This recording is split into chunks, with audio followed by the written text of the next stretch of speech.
The stage has been set, the curtain has been drawn. Only one game remains before we find out whose name will be in lights and who will be kept in the shadows. The 2020 DBNI Super 7 are ready, and so are we. 8 boards in the rearview mirror, 7 challengers remain, 6 will go home empty-handed. This is the DBNI Countdown Show. Welcome to the DBNI Countdown Show. I'm your host, Brian Preval, and I'm joined by my co-host, Zachary Moore. Zach, the inaugural season of the DBNI has been a great success. We've gotten to know our players over the course of the year, and the games for the past 2 weekends were some of the most exciting games of diplomacy I've ever watched. I can't believe the final game of the season is almost here. Well, these are the type of boards that can make diplomacy such a compelling game to watch. Massive reversals of fortune, dramatic endgame play, and players refusing to settle when they thought they could squeeze more out of a board. It has been a thoroughly satisfying conclusion to the most unique year of diplomacy we've ever seen. 2 solos, 3 games that lasted until at least 1917 over the first 2 weekends, and 0 games drawing before 1910. Zach, some of the adjectives that I heard used to describe the DBNI included words such as dastardly, vicious, tense, exhausting, and joyful. Emotions are extremely high leading into the championship round. Let's take a quick look at what happened during the first 2 rounds of invitational action. Let's start out with the Blocks in the Box Club. Despite playing both sides of the juggernaut and making some nice plays for tempo, the big guy from Big Sky was left at the trailhead. Eustachio Rauli. In one of the more dramatic games of the DBNI, Eustachio held back the Western Powers for over 8 hours of real time, only to be stabbed, collapsing his line and allowing Marcus Zylstra to solo and take the event lead. And Riaz Virani cleared his plate to show up for this tournament, but I sure hope he likes celebrating Thanksgiving in February, because he got a double helping of turkey and found himself stuffed after arguing fruitlessly with 6 other people at his table. After the first round of play, Tom Moe had to withdraw from competition due to side effects from his COVID vaccine. We're not sure what hurt more, the second vaccination or losing to Siobhan Nolan. Speaking of Siobhan Nolan, she was recently elected president of the NADF, aka the Not Any Dots Federation, as she tried to stimulate growth as Germany and Austria, but found staunch resistance to her central powers. And Alessandro Tavani decided to separate entirely after getting dennised by Russ's massive board top in round 1. Make no mistake, he demonstrated his value all year long and can get a board top anytime he wants. In positions 24 to 18, we say thank you for coming out. Tommy Teutonic Anderson played Germany twice, improving his score in his second game, only to, like his namesake, lose all of his points to invaders from Rome. Jackson Roberts summoned his inner Babe Ruth and swung for the fences in his second round of competition. Jackson didn't manage to solo, but he did manage to impress in his game against tournament leader Marcus Zylstra. In the words of the Big Bam, never let the fear of striking out keep you from playing the game. Brad Blitzstein's results as Italy and Austria were not nearly as impressive as the Maleficent headpiece he wore in his profile picture. Unfortunately for Brad, Aurora woke up in the end, leaving Brad hoping for a reboot on Disney Plus in the 2021 season. Hunter Ketchers France raced Peter McNamara's Italy in his second round game. Pulling into the final lap, the two were neck and neck, but he just didn't have enough gas in the tank to catch her up to Peter when the checkered flag was waved. Karthik Konath Channeling the spirit of legendary quarterback Vince Young, University of Texas alumni Karthik Konath rushed to an early lead with fantastic position in his round 2 game. Only problem is that he channeled Tennessee Titans Vince Young instead of Texas Longhorns Vince Young and couldn't pull off the win when it counted. Coming in at number 19, the other diplomacy player to show up to the DBNI in a football jersey, Ben Kellman, called on his defense to withstand an attack from his Italian ally, hold back a dominant Leviathan alliance, and while he didn't qualify for the top board, he ended his game 4 times larger than the person who stabbed him, which has to count for something. In 18th place, coming soon to Masterclass, Morgante and the Pel Pals will show you how you too can go from a 1-center turkey to a 5-center turkey and a legitimate shot to top one of the most competitive game boards in diplomacy history. Moving on to the players who were in the hunt late in the tournament. Dave Roberts came in as a last-second substitute and tried to throw out a pop quiz, but his students decided to pardon their French, allowing Andre Gribakov to throw around F's and A's like this is the Wolf of Wall Street. He can be expecting some angry phone calls from parents, as that board was a little blue for my tastes. 12 centers for France, 6 for Dave's Germany. And Christian Klein, the Scorpion, stung himself in the final round, openly vetoing a draw that would have gotten him onto the top board, only to lose everything in a marathon game that saw him eliminated. Ed Sullivan rolled up a fat stogie with Russian and Italian centers, only to light it on fire and smoke it away, leaving the DBN broadcasters scoffing their lungs out from all the secondhand choke. John Anderson and Tanya Gill, we gotta do them together, because the highest 2 seeds in this tournament each had their opportunities to sneak in, but could not quite do enough. I don't think many people expected these two to combine for 0, count them, 0 board tops. Natty Schaefer scrapped his way to a respectable finish by carving himself out an improbable spot in the 6-way draw on board Kathy Caruso, in which every player had either 5 or 6 centers. A rock and a hard place would have been sweet solace for Natty, who was forced to balance Christian Klein on one side and Sergei Saragin on the other. In positions 11 to 8, we've got our first out. With Bond villain looks and secret agent charm, Conrad Woodring's strong performance in round 1 set a high bar for the rest of the tournament. Sadly, like so many movies, the sequel wasn't as good, and Conrad's round 3 elimination meant that the third act of his trilogy wasn't greenlit. Sergei Saragin, lover of Liverpool FC and sports and apparent lover of Russia and diplomacy, had 2 solid results in this tournament with 2 second-place finishes. Unfortunately, those finishes were not quite high enough to push him onto the top board. First alternate and crowd favorite, Jason the Mastbomb Mastbomb, entered the Invitational unexpectedly as an alternate in round 3. Was called up from the minor leagues for a second time in round 4. Every tournament needs a Cinderella story, and Jason's performance this weekend was worthy of a fairy tale, complete with a triumph over his arch-nemesis Siobhan Nolan. Jason's performance in the DBNI qualifies him as an alternate for the Super 7. So the real question is this fairy tale actually over? Missing the Super 7 by just 1 point in 8th place is Maxime Popov. His scores from his second place finish on round 1 and shared board top on round 2 held out until the very last turn of the very last game of the tournament. The agony of coming so close must be intense, but Maxime should take pride in besting so many of his rivals as one of the most consistent top performers in the circuit.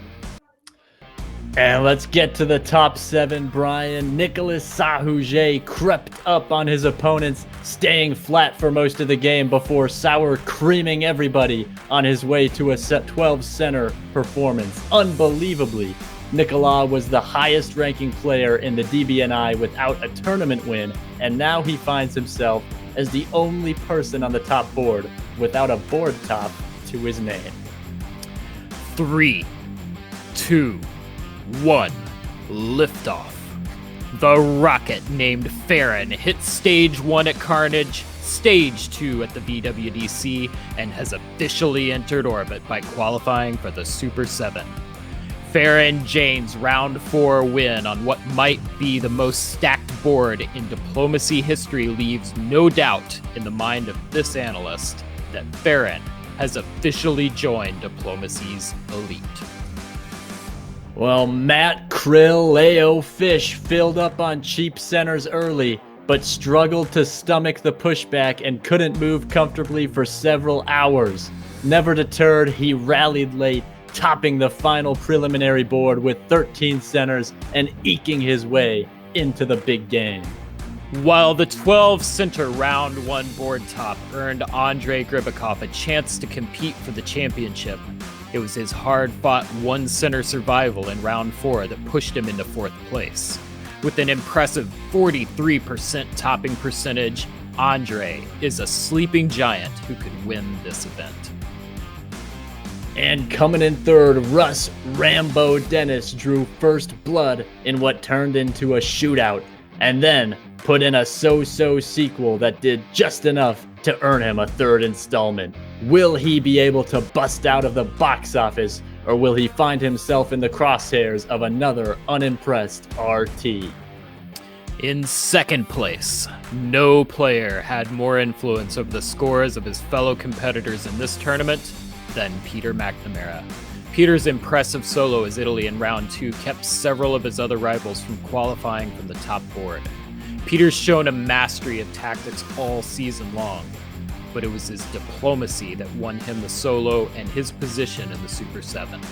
I predict he will be one of the most popular picks to win the DBNI this year.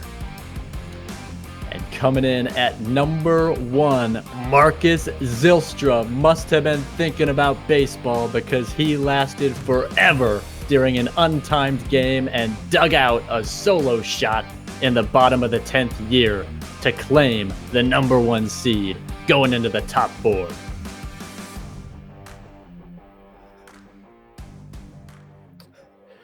Well, Zach, on that note, it's time to review our predictions. Before the DBNI began, each broadcaster picked who they thought would fill out the top 7, who they expected to win the whole thing.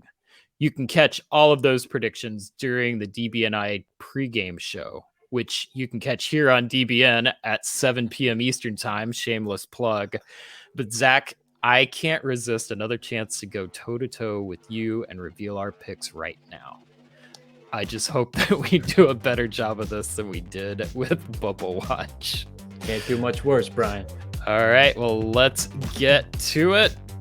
First up, we are going to look at our DBNI predictions. So the way that we're scoring this, Zach, is that if you picked the correct seed and the correct individual, you get 2 points. If your pick was correct, but the seed was incorrect, you get 1 point. If your pick and seed were both incorrect, you get 0 points.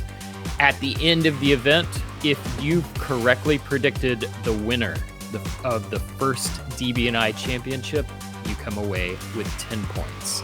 So you and I both went and made our predictions, and then the community also made some predictions. So now it's time for us to take a look at how we did. First up, do you mind if I go first? Please do, Brian. I'd love for you to go first. All right. Peter McNamara.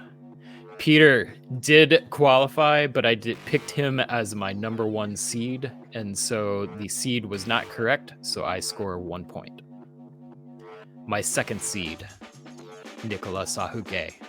I also picked Nicola to win it all, so I only get 1 point for that, but if Nicola does end up winning, I'll get 10 additional points. You'd be rolling in points, Brian. My number 3 pick, Tanya Gill. Tanya did not qualify. No points. Number 4, Hunter Catcher. No points. My number 5 pick, Russ Dennis. Russ I picked because I love his competitive spirit. I did not get the seed correct, but I did get the pick correct. That's 1 more point. My number 6 pick, John Anderson, did not qualify. No points. My final pick in 7th place was Ed Sullivan. Did not qualify. No points. So, Zach, that means my point ceiling is 13 points. Ready to... Let's take a look at mine. I wanna see how high my ceiling can go. Can I take my point ceiling to the moon? Let's find out. My number 1 seed was the same as you, Peter McNamara. We were both correct about him getting there, but he just couldn't squeeze enough points out of his boards to get the number 1 seed correct. So I'll settle for 1 there. Going into my number 2 pick, Ed Sullivan did not qualify. I can't talk about it. Let's move on to number 3. Just like you, Tanya Gill. I think a lot of people had her in their top 7. A lot of people had her in their top 5. Can't blame me for that. Can't blame me for that. That's just the way. This is the way it crumbled. No points. Number 4, I picked John Anderson. Again, hot coming into the tournament. Couldn't get it going these past couple of weekends. I'll take the L on that. Number 5, we match again. It's Russ Dennis. He made it. I underestimated him. We both did. He got up higher than we said. Number 6, Nicolas Sahujet. He decided to lay back and just settle for the number 7. I had him at 6. I'll take my point. It's 3-3. Can I pass you right here with my 7th pick? It's Brad Blitzstein. No, I can't. And my pick to win the tournament was Tanya Gill, who is eliminated. So my point ceiling is equal to my points floor, which is 3. Zach, we've been doing this show way too long. That's a lot of matches, both picking the same 3 people to score our points. Only separation is going to come down for whether or not Nicola wins this event. So stay tuned. We'll find out. Don't you do it, Nicola. All right, Zach, it is now time for us to take a look at our keys to victory. I mean, it would be such a waste if we didn't dole out some advice as expert broadcasters to these players. I mean, it's not like they know how to play this game or anything. So I thought maybe we could kind of fill in a little bit and tell them how they can win their game. What do you think? Brian, you're absolutely right. And before the show, Brian, you and I each picked teams of 3 players to be our personal representatives on the top board. And because you and I are such good Alliance players and such experts, we also chose 1 player together who we would share. And here is what we ended up with. We'll start out with our designated QB, the player that you and I both rated the most highly between the 2 of us, or the most likely to win, Matthew Krill. Our recommendation, slow and steady. Don't play from ahead. Find that early Alliance player and wait for your opportunity to make that move. Absolutely. And I just want to add, Matthew Krill, Brian and I know quite a bit about playing from behind, so you might want to hear us out about this. All right, on to Team Brian. My first pick, Andre Grivakov. Andre, my advice to you, use the heavyweights as a foil. You are Andre, the sleeping giant. Everyone's going to have their attention on the likes of Nicolas Sahujet, former world champion, and frequent tournament winner Peter McNamara. Use that to your advantage. Tell everybody else to focus on them. distract them, and then hit them behind while they're focused on the other guy. Number 2, Farron Jane. Farron, you need to believe that you belong. You are one of the newest players, if not the newest player, out of this batch of misfits. And you are absolutely deserving of the spot that you have. Believe in yourself, believe in your abilities. You can win this game. And my third pick, Nicola Sahuge. Nicola, it is time to cash in. You have proven yourself to be the most patient player in all of diplomacy. You've been here before. You know how to win. You have consistently come in as the bridesmaid. It is time for you to get yours, cash in, win this event. Well, that's all well and good, Brian, but let's take it on over to the winning team. My first player is Russ Dennis. And Russ, my advice to you, and you need it, is pick first in the Paris method and select England. And then you win. The prelims taught us that even though the whole world knows Russ is the King of England, he simply cannot be stopped when he starts on the island. And my second player is Peter McNamara. Peter, your key to victory is avoid the early leader syndrome. Push the target off your back. Make people forget that you're Peter McNamara. In his round 2 solo, Peter's opponents took their eyes off the ball and started infighting with each other. What did he do? He grabbed 5 quick centers and soloed 1 year later. My third player is Marcus Zylstra. Your key to victory, Marcus, is maybe don't sleep. Marcus got off to a ho-hum start in this tournament playing in the European friendly round 1, but exploded to the top of the standings with a solo while running on fumes, playing in a board that ended at 9:30 a.m. his time. Pro tip for all you overnight players out there: if you're struggling to fall asleep, try counting dots. When you get to 18, you'll finally be able to doze. All right, let's move on to the final segment of our night, which appropriately are our final predictions. So, Zach, this is where you get an opportunity, I get an opportunity. We've seen the players, we know the Super 7. Who, at the end of this thing, is taking home the championship? Who is bringing home the Calhammer Cup?